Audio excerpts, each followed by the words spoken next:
Hello friends, welcome to my YouTube channel mathematical minds. और हमारा आज का टॉपिक फॉर डिस्कशन है remainder theorem and division of polynomials.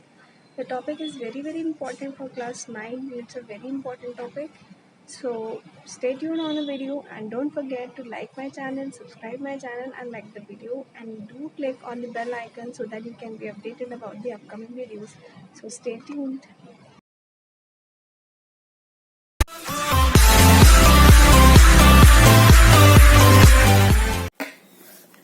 Hello friends, today my topic for discussion is for class 9 polynomials, remainder theorem and division of polynomials. अभी तक class 8 में आपने factorisation पढ़ा होगा. क्लास 9th में हम एक स्टेप आगे बढ़ते हैं, वो आता है हमारा division of polynomials. For example my question says that I have to divide x cube plus 3x square plus 3x plus 1 by x plus 1. Fine. तो डिवाइड कैसे करेंगे पॉलिनॉमियल्स को? जैसे आप नॉर्मल डिवीजन करते हैं. आपका डिविडेंड हो गया x cube plus 3x square plus 3x plus 1 और आपका डिवाइजर है x प्लस 1. तो यहाँ पर x की पावर कितनी है? 3. यहाँ पे x की पावर है 1. तो मैं x की कितनी पावर से मल्टीप्लाई करूँ ताकि मुझे x का क्यूब मिले? x square, because x square into x will be x cube. तो हम x स्क्वायर को पहला क्वेश्चन लेंगे. जैसे आप नॉर्मल डिवीजन करते हैं आपको वैसे ही करना है, बट आपको प्रोवाइडेड है कि यहाँ पे आपको वेरिएबल्स मिल गए हैं. आपको एक अलजेब्राइक टर्म को डिवाइड करना है. तो जैसे आप नॉर्मल डिवीजन करते थे कि डिवाइजर से रिक्वायर्ड क्वोशिएंट ढूंढते थे जो आपके डिविडेंड को टोटली सब्ट्रैक्ट कर दे. अगर जैसे हम नॉर्मल डिवीजन करते थे, फॉर एग्जांपल मेरा नंबर है 52, मुझे उसको डिवाइड करना है 3 से. तो पहले हम क्या करते थे,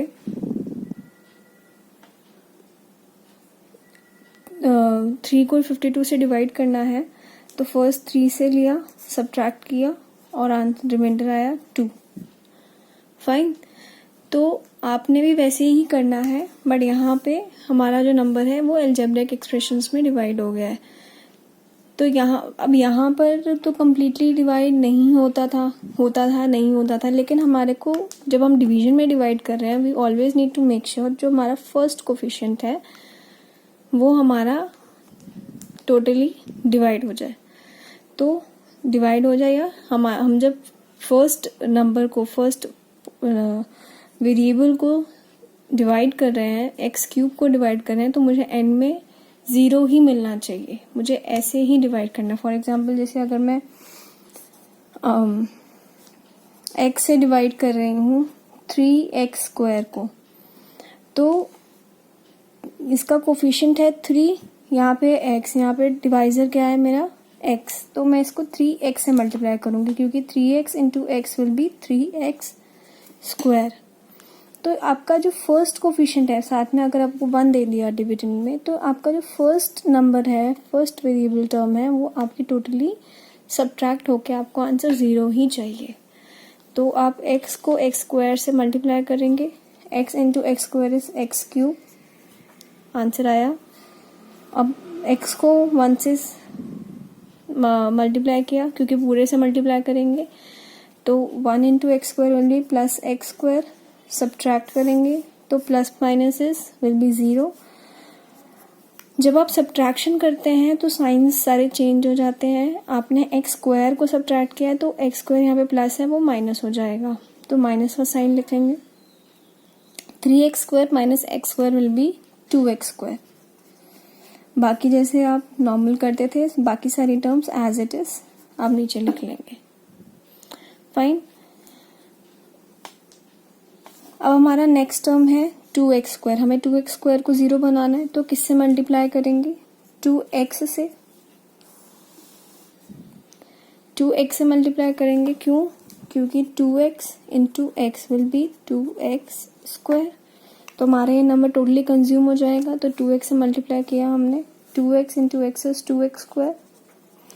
और ये 2x 1 से भी मल्टीप्लाई होगा क्योंकि पूरे डिवाइजर से मल्टीप्लाई करेंगे, तो यहाँ आ जाएगा आपका 2x. सब्ट्रैक्ट करेंगे, यह है आपका x ये हो गया आपका 0, 3x minus 2x will be plus x, and इस 1 को ले लिया नीचे। अब x प्लस 1 दोनों टर्म सेम है, तो जब दोनों टर्म सेम है तो हम x प्लस 1 को किससे मल्टीप्लाई करेंगे? x प्लस 1 को अगर हमने 1 से मल्टीप्लाई किया तो हमारा आंसर आएगा x प्लस 1। तो हमने प्लस 1 लिया, तो x प्लस 1 मल्टीप्लाई किया, सब्ट्रैक्ट किया, the answer is coming out to be 0। जैसे हम नॉर्मल डिवीजन करते हैं तो अगर हमारा रिमाइंडर 0 आता है तो जो हमारा डिवाइज़र होता है वो उसका फैक्टर हो जाता है। तो सिमिलरली अगर, क्योंकि यहाँ पे 3x square plus x cube plus 3x plus 1 को जब हमने x प्लस 1 से डिवाइड किया तो हमारा रिमाइंडर आ रहा है 0। क्योंकि रिमाइंडर 0 आ रहा है, सो x plus 1 is a zero of polynomial x cube plus 3x square plus 3x plus 1।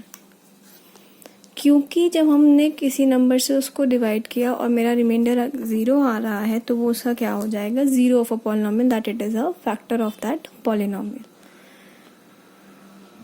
समझ आई बात?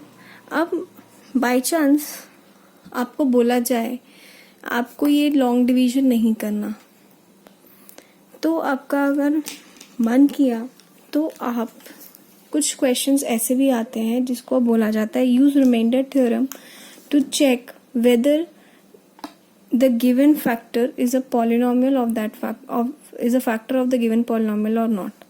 क्वेश्चन आ गया, use remainder theorem to check x plus 1 is a factor of x cube plus 3x square plus 3x plus 1 or not. Fine. सबसे पहली बात, अगर वो factor है, मैंने बोला if x plus 1 is a factor, तो x की वैल्यू कैसे निकालेंगे? हमें तो x प्लस 1 पता है ना कि फैक्टर है, तो x कितना है हमें वो निकालना है। तो x निकालने के लिए हमारा सबसे पहला स्टेप होगा कि हम x प्लस 1 को रख देते हैं 0। लीनियर इक्वेशन बन गई तो x की वैल्यू हो जाएगी प्लस 1, वहां जाके क्या हो जाएगा? -1। तो हम x को कितना सब्स्टिट्यूट करेंगे? x equal to -1।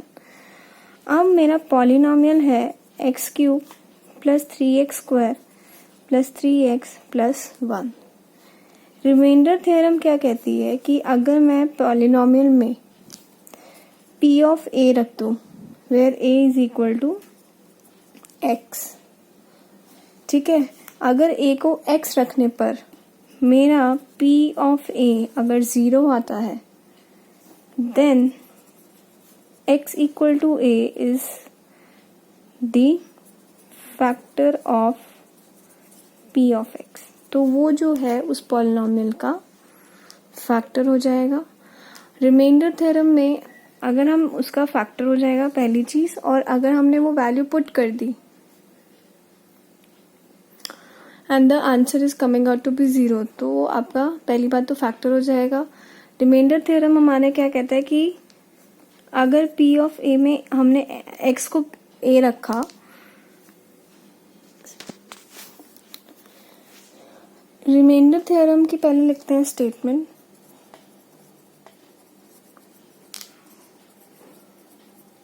Remainder theorem क्या कहती है कि let p of x be any polynomial of degree greater than 1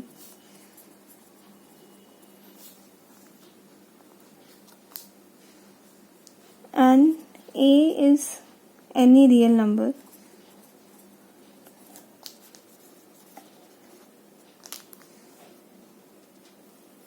if p of x is divided by